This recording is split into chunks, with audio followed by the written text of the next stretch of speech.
আল্লাহ তাআলা কিয়ামতের কঠিন ময়দানে যেদিন স্বামী স্ত্রীকে চিনবে না, স্ত্রী স্বামীকে দেখে পালিয়ে যাবে, বন্ধু বন্ধুরে চিনবে না, পীর সাহেব মুরিদরে চিনবে না, মুরিদ পীর সাহেবরে চিনবে না, দলের কর্মী তার নেতারে চিনবে না, নেতা তার কর্মীরে চিনবে না, বন্ধু বন্ধুরে দেখে পালাবে। এই কঠিন মুহূর্তে সূর্যটা মাথার কাছে চলে আসবে, জমিনটা তামার জমিন হবে, আজকের জমিনের মতো নয়। মানুষ ঘর্মাক্ত, ক্লান্ত, শ্রান্ত মাথার মগজগুলো কানের ছিদ্র আর নাকের ছিদ্র দিয়ে বেয়ে বেয়ে পড়বে। বিশ্বনবী ফরমান, কিয়ামতের ওই কঠিন ময়দানে 7 শ্রেণীর ব্যক্তিকে রব্বুল আলামিন তার আরশের নিচে ছায়া দিবেন। তার মধ্যে প্রথম শ্রেণীর ব্যক্তি হলো ইমামুন আদিল, যে ইনসাফের সাথে বিচার করে, যে জাস্টিস সমাজে সার্ভ করে, যে সুশাসন নিশ্চিত করে, ওই ইমামুন আদিল। আদিল শব্দটা বুঝছেন না? ইন্নাল্লাহা ইয়া'মুরু বিল আদল, পাইছেন? আদিল। 7 শ্রেণীর ব্যক্তিকে আল্লাহ তাআলা সুশীতল আরশের নিচে ছায়া দিবেন, যেদিন তার দেয়া ছায়া ছাড়া কোনো ছায়া থাকবে না। এর প্রথম হচ্ছে ইমামুন আদিল, ন্যায়পরায়ণ শাসক। চিল্লায় বলেন সুবহানাল্লাহ।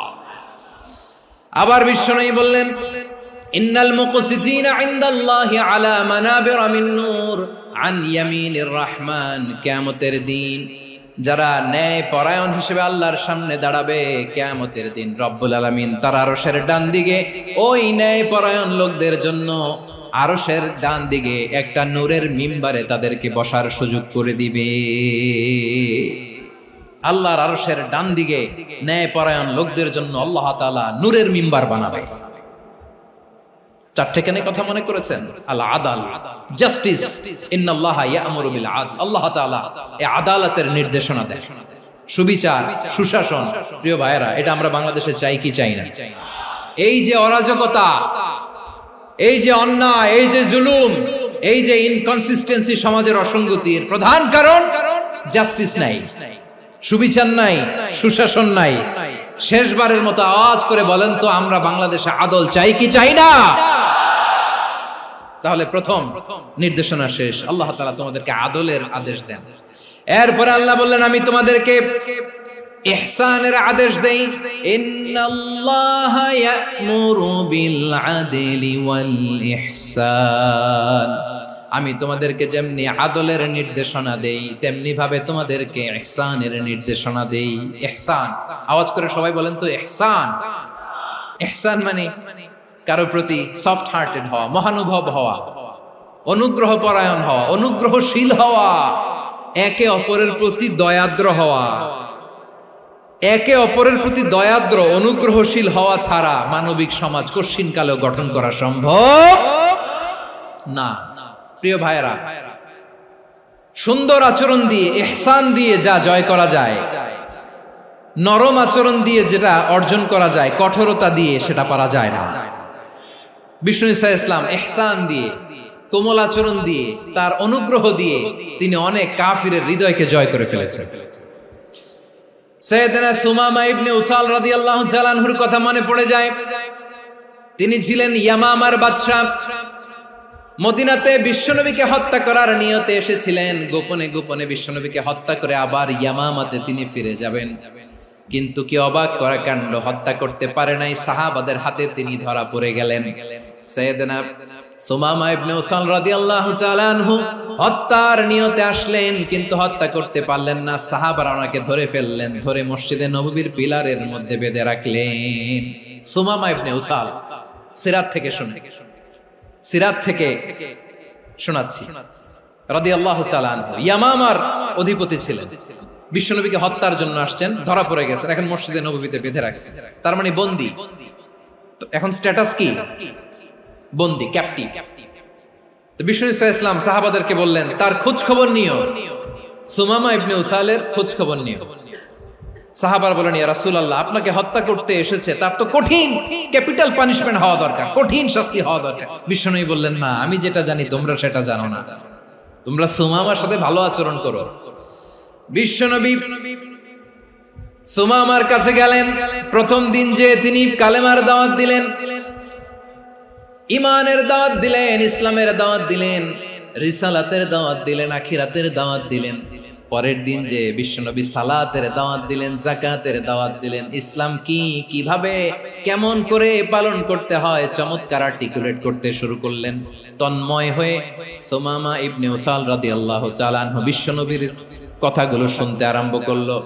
একদিন নয়, 2 দিন নয়, টানা 3 দিন বিশ্বনবী সুমামার কাছে ইসলামকে প্রেজেন্ট করেছেন, উপস্থাপন করেছেন। আওয়াজ করে বলেন, কয় দিন? 3 দিন। 3 দিন মসজিদে নববীতে বাধা। আর সাহাবীদেরকে বললেন, তার খোঁজ খবর নিও, তোমরা যে রুটি বানাও এর মধ্যে সবচেয়ে ভালো আটার রুটিটা তারে দিও, সবচেয়ে রিফাইন্ড খেজুর, যেটা পিওর খেজুর, এটা তারে দিও।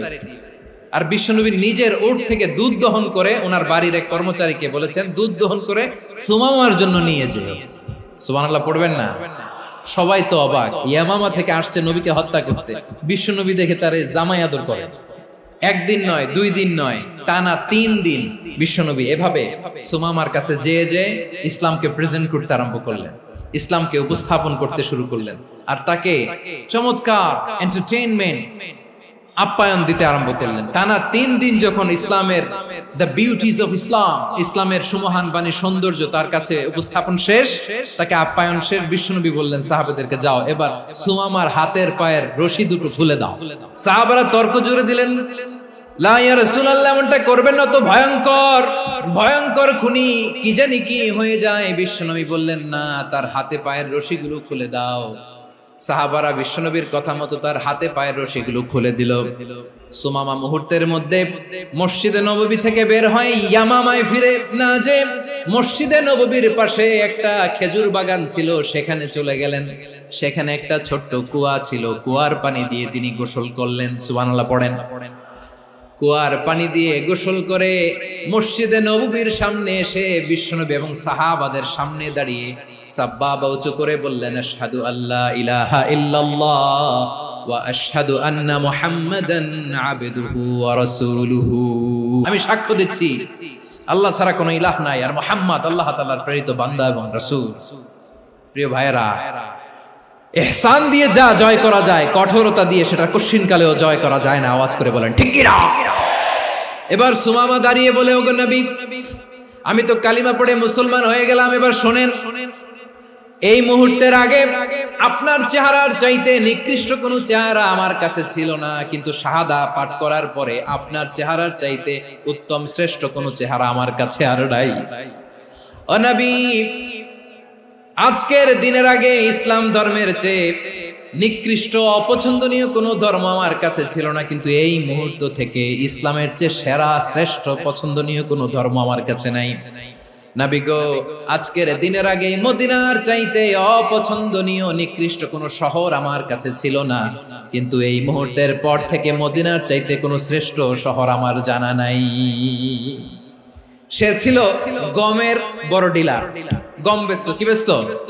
তার গম কিনে মক্কার লোকেরা রুটি খাইতো। সে ঘোষণা দিল, আজকে থেকে মক্কাবাসীদের জন্য সব গম আমি হারাম করে দিলাম, মক্কাবাসী এখন না খেয়ে মরে। সুবহানাল্লাহ পড়বেন না? মক্কাবাসী বিশ্বনবীর কাছে আসলেন, এসে বললেন, মুহাম্মদ, আমরা তো তোমার ভাই, তোমার চাচা, তোমার ভাতিজা, তোমার আত্মীয়, তুমি সুমামারে বলো সে যেন আবার গমের সাপ্লাই মক্কার জন্য অনুমতি দিয়ে দেয়। বিশ্বনবীর অনুমতি ক্রমে সুমামা আবার মক্কাতে গম পাঠাতে শুরু করলো। পড়েন সুবহানাল্লাহ।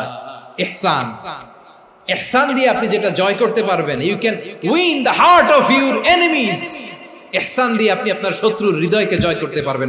এজন্য আল্লাহ বললেন, ওয়া আনফিকু ফি সাবিলিল্লাহি ওয়া লা তুলকু বিআইদিকুম ইলাত তাহলুকা ওয়া আহসিনু ইন্নাল্লাহা ইউহিব্বুল মুহসিনিন। তোমরা আল্লাহর রাস্তায় দান করবে আর নিজেরা নিজেদেরকে ধ্বংসের হাতে ঠেলে দিও না। তোমরা একে অপরের প্রতি ইহসান করবে, কারণ ইহসানকারীদেরকে আল্লাহ বড্ড ভালোবাসে। সুবহানাল্লাহ পড়েন।